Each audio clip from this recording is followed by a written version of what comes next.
Troels, Yeah, thank you for doing the interview. you're welcome. I think a really cool way to start this off would be explaining to the clients where you actually traveled down from. Yep, I traveled down from Denmark, and I actually wanted to do that for 3 years or something like that, to participate or to see what's happening down here.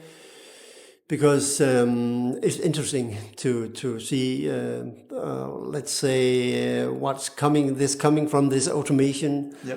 Because when I saw this automation, I think, okay, that's what I need, exactly that. Because you need to, if you don't automate, you need to be there all the time, and that's not. I guess, one of the big things is we all get into automation. Everyone's coming from, I guess, different levels of experience.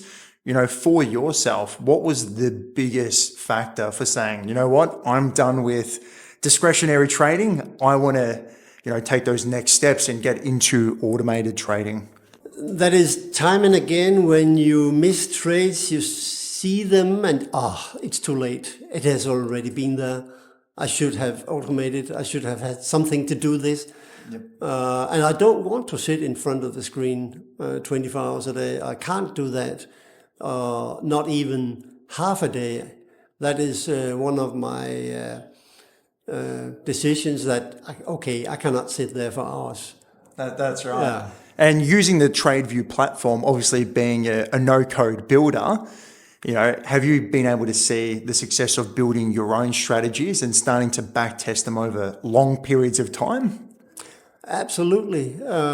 It's very nice that you have this possibility to easily change and make small tweaks to achieve what you actually want to achieve. And that's a nice way to go forward, that you can see on the charts, you want to make a little different here, and you can actually do it yourself. That's it. So fingers crossed, I'm very confident we'll be seeing you down here for our 10th annual Algo trading conference. We're going to be seeing you down here. I'm looking forward to that. Good, man. We can shake hands on that. See you down here, Troels. Thank you.